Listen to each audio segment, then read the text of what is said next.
Hello बच्चों, welcome to my YouTube channel दीदी की कहानियाँ में।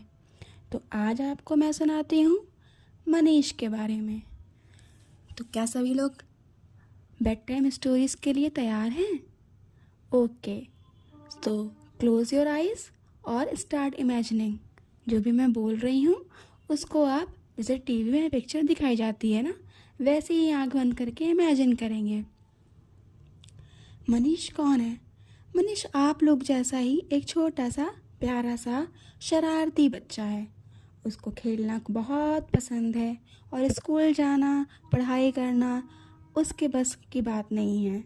उसको लगता है ये सब चीज़ें क्यों ही करवाई जा रही हैं हमसे।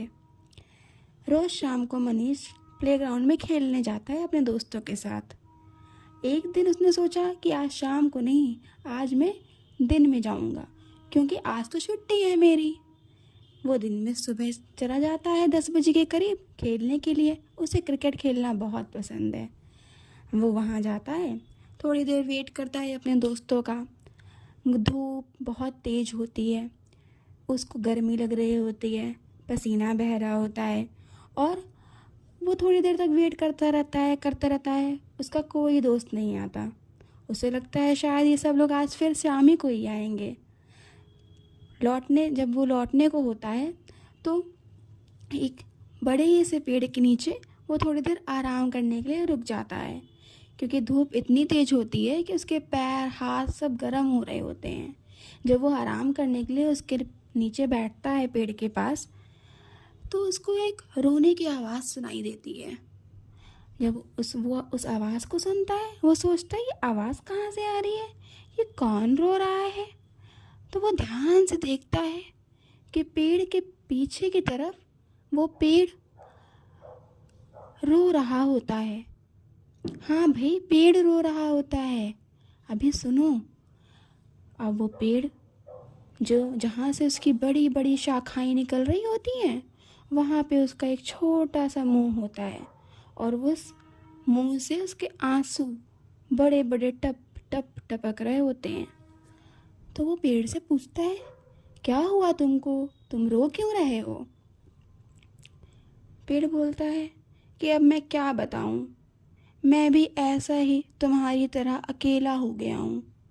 जैसे आज तुम्हारे दोस्त कोई नहीं दिखाई दे रहे हैं ना तुमको, ऐसे ही मेरे भी बहुत सारे दोस्त थे जो मेरे आगे पीछे चारों तरफ खड़े होते थे और हम लोग आपस में हंसते थे, खेलते थे, मुस्कुराते थे। पर अब देखो, धीरे धीरे तुम्हारे ही जैसे लोगों ने उनको काट काट के यहाँ से हटा दिया। अब मेरे पास कोई दोस्त नहीं बचा। अब मैं यहाँ अकेला हूँ और तुम्हारी तरह उदास हूँ। मुझे तो समझ ही में नहीं आता कि अब मैं क्या करूँ। मेरा तो मन ही नहीं लगता है यहाँ पर, बिल्कुल भी नहीं लगता। मनीष बहुत दुखी हुआ पेड़ की बात सुन के। उसने पेड़ से बोला कि कोई बात नहीं, तुम्हारे दोस्त फिर से आ जाएंगे, जैसे मेरे दोस्त फिर से आ जाएंगे शाम में। तो पेड़ बोला, ऐसा नहीं होता है मेरे साथ, मेरे दोस्त कभी नहीं आएंगे। वो उनको काट दिया गया यहाँ से। यहाँ पे कई सारे मेरे दोस्त थे, उन सबको हटा दिया गया। बस मैं ही यहाँ बचा हूँ और हो सकता है कुछ दिनों में मुझको भी हटा दिया जाए।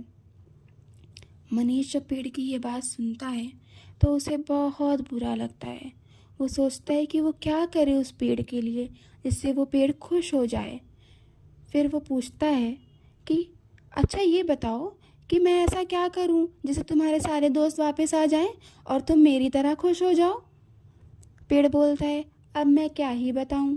ये हो सकता है कि उनको फिर से यहाँ पे लगा दिया जाए तो वो मेरा कोई साथी हो जाए जिससे मैं दिन भर बात कर सकूं, क्योंकि मेरे पास तो तुम्हारी तरह पैर भी नहीं है कि वो मैं इधर चला जाऊं फिर उधर चला जाऊं, सबसे जाके मिल लूं और बातें कर लूं। मनीष को पेड़ की इस हालत पे बहुत तरस आता है। वो सोचता है कि वो क्या करे। वो इतना दुखी हो जाता है कि उसे कुछ समझ में नहीं आता कि वो इस समस्या का क्या समाधान दे, वो इस प्रॉब्लम को कैसे ठीक करे। वो मन ही मन बहुत सोचता ही रहता है। तभी उसको दूर से आवाज़ सुनाई देती है, मनीष, मनीष, तुम यहाँ क्या कर रहे हो? उठो बेटा, उठो बेटा। मनीष अपनी आंखें खोलता है तो देखता है उसकी मम्मी दौड़ी चली आ रही हैं दूर से, और वो उस पेड़ के नीचे ही बैठा है, लेकिन वो शायद सो गया था और वो सपने में पेड़ से बात कर रहा था।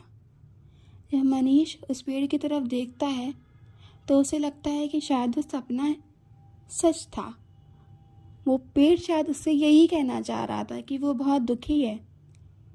मनीष अपनी मम्मी को बोलता है कि मम्मी, पेड़ बहुत दुखी है, पर उसकी मम्मी उसकी बात समझ नहीं पाती। वो उसको डांटती हुई कहती हैं, तुम यहाँ अकेले क्या कर रहे हो?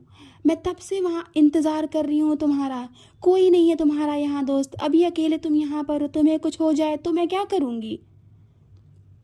तो मनीष को समझ में आता है कि ऐसे ही पेड़ की भी कोई रिश्तेदार होंगे, सगे संबंधी होंगे, दोस्त होंगे, जिनको शायद इस पेड़ की भी फिक्र होगी, पर पेड़ तो बेचारा अकेला है और उसको समझने वाला कोई भी नहीं है उसके आसपास।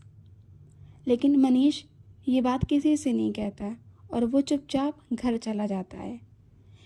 कुछ दिनों बाद मनीष अपने गांव जाता है और वहाँ से वो छोटे छोटे पेड़ लेके आता है और उस मैदान में बड़े पेड़ के पास वो छोटे छोटे पेड़ लगाता है और उस पेड़ से कहता है, अब तो तुम्हें शायद कुछ और लोगों से दोस्ती करनी पड़ेगी और तुम उदास नहीं रहोगे। ऐसे ही हमें मनीष की तरह बनना चाहिए और जो भी लोग पेड़ काटते हैं या फूल तोड़ते हैं, पेड़ों को नुकसान पहुंचाते हैं, उनको समझाना चाहिए कि पेड़ हमारे लिए बहुत ज़रूरी हैं। अगर उस दिन उस गर्मी में मनीष को गर्मी लग रही थी तो वो कहाँ आके बैठा? उसी पेड़ के ही नीचे तो आके बैठा। उसने उसको छाया दी। पेड़ हमको फल देते हैं, छाया देते हैं, लकड़ी देते हैं, बहुत इम्पॉर्टेंट है।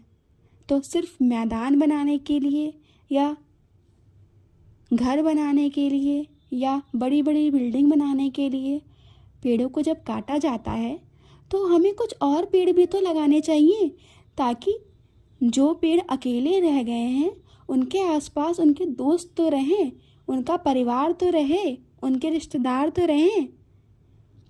तो बच्चों, कैसी लगी मेरी कहानी? अगर अच्छी लगी हो तो बताइएगा और ऐसे ही अच्छे काम करते रहिएगा। अभी सो जाओ क्योंकि सोने का टाइम है। Bye bye.